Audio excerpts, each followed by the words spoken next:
Bonjour tout le monde. Aujourd'hui, nous allons voir quelques auteurs de la biologie.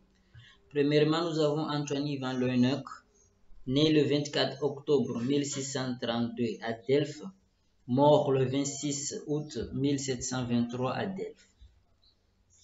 Est un savant néerlandais connu pour ses améliorations du microscope et comme l'un des précurseurs de la biologie cellulaire et de la microbiologie. Il commença à utiliser le microscope pour vérifier la pureté des étoffes, ignorant alors tout des scientifiques. Il décrit la structure de moisissure et de l'aiguillon. Il y a aussi Robert Hooke, né le 18 juillet 1635 à Freshueta, mort le 3 mars 1703 à Londres, est un scientifique anglais considéré comme l'un des plus grands scientifiques expérimentaux du XVIIe siècle et l'une des figures clés de la révolution scientifique de l'époque moderne. Il est le premier à construire et à utiliser un microscope composé d'un assemblage de lentilles multiples habituellement au nombre de 3, un oculaire, une lentille de choc et un objectif. Ces microscopes de Hooke atteignent un grossissement de 30 fois. Il y a aussi Jan Swammerdam, né le 12 février 1637 à Amsterdam, mort le 17 février 1680 à Amsterdam. Un naturaliste hollandais, il fut l'un des premiers à regarder l'infiniment petit avec un microscope de Galilée. Il y a aussi Régnier de Graaf, né le 30 juillet 1641 à Schoonhoven, mort le 17 août 1673 à Delft.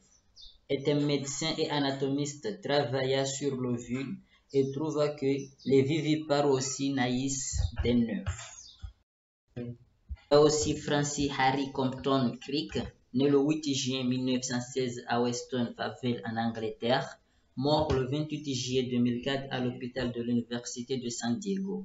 Il reçut avec James Watson et Maurice Wilkins le prix Nobel de physiologie ou médecine en 1962 pour la découverte de la structure de l'ADN, ainsi que la médaille Koblenz en 1975. Il y a aussi Robert William Holly, né le 28 janvier 1922 à Urbana aux États-Unis, mort le 11 février 1993, est un chimiste organique et biochimiste américain. Il reçoit le prix Nobel en médecine en 1968 avec ses collaborateurs pour leur interprétation du code génétique et de ses fonctions dans la synthèse protéique. Il y a aussi Georges-Émile Palade, savant d'origine roumanie et naturaliste américain en 1952, né le 19 novembre 1912 à l'Asie en Roumanie, mort le 8 octobre 2008 à San Diego aux États-Unis. Il a travaillé sur les ribosomes. Il y a aussi Harald Zuhr Harsen, est un médecin et virologue allemand. Il reçoit le prix Nobel de la médecine en 2008 pour ses travaux sur les papillomavirus. Il y a aussi Françoise Barré-Sinoussi, est une chercheuse française en virologie. En 1983, elle a participé à la découverte du virus VIH qui est à l'origine du sida lorsqu'elle faisait partie à l'Institut Pasteur de l'équipe de Luc Montagnier. Le 6 octobre 2008, elle fit co-récipiendaire du prix Nobel de médecine avec ce dernier pour leur découverte.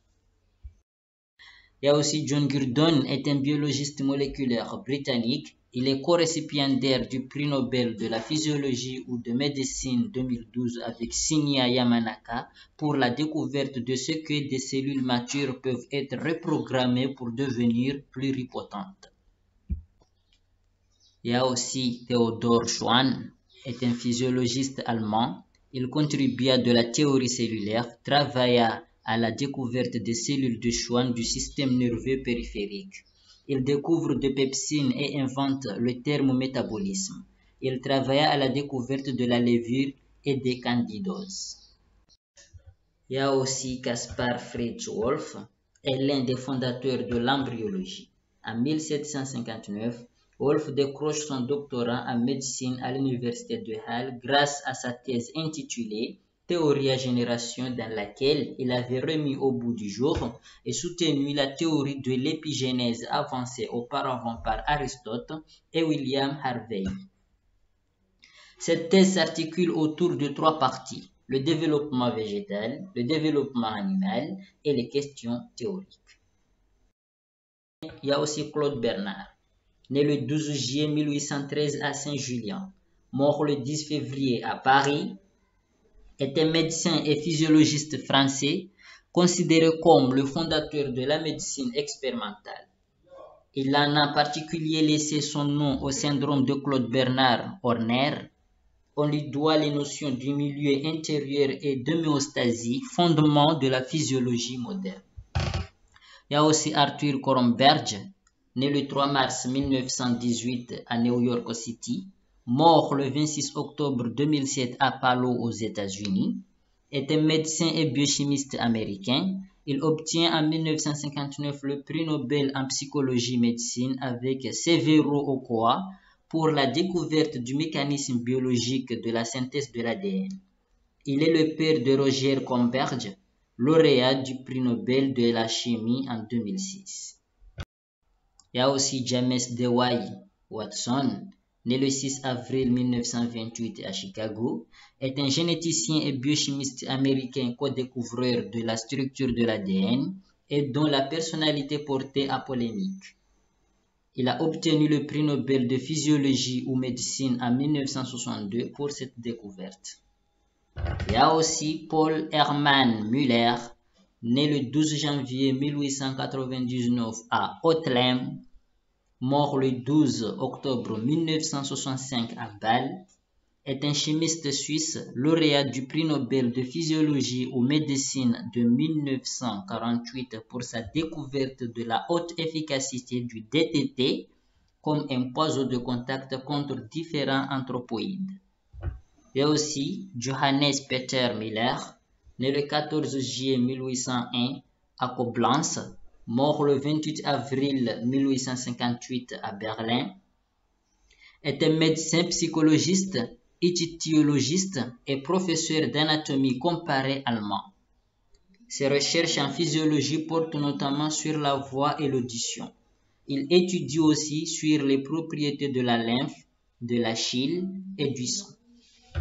Il y a aussi Karl Landsteiner, né le 14 juin 1868 à Vienne, mort le 26 juin 1943, est un biologiste et médecin autrichien. On lui doit avoir distingué les premiers groupes sanguins en 1900, découverte qui aboutit au premier système de classement de ces groupes, le système ABO. En 1909, il découvre avec Constantin Levadiky et Erwin Popper le poliovirus, lauréat du prix Nobel de physiologie ou médecine en 1903.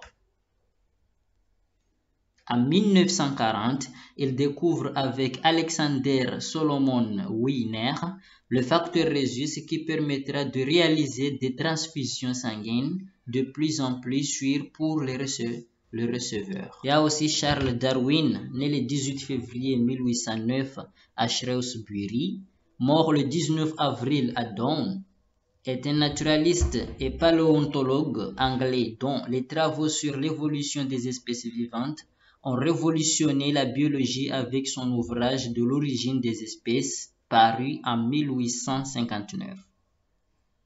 Célèbre au sein de la communauté scientifique de son époque pour son travail sur le terrain et ses recherches en géologie. Il a adopté l'hypothèse émise 50 ans auparavant par le français Jean-Baptiste Lamarck, selon laquelle toutes les espèces vivantes ont évolué au cours du temps à partir d'un seul ou quelques ancêtres communs, et il a soutenu avec Alfred Wallace que cette évolution était due au processus dit de la sélection naturelle. Il y a aussi Jean-Baptiste Lamarck, né le 1er août 1744 à Bazentin, mort le 18 décembre 1829 à Paris, est un naturaliste français. Au début du 19e siècle, il a réalisé la classification des invertébrés qui regroupent environ 80% des animaux.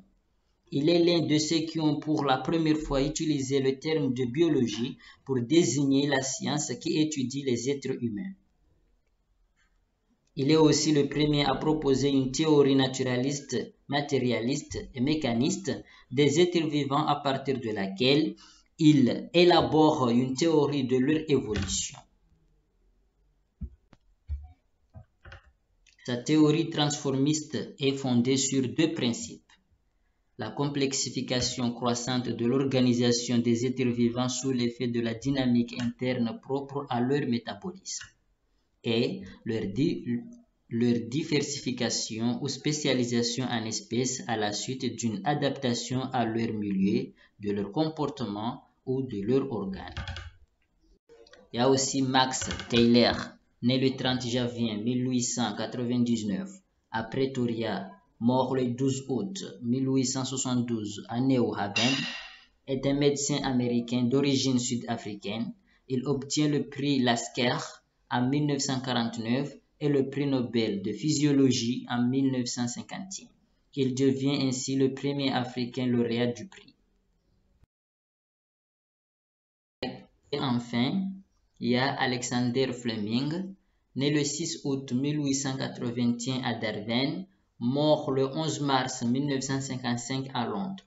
Est un médecin et pharmacologue britannique. Il a publié de nombreux articles concernant la bactériologie, l'immunologie et la chimiothérapie.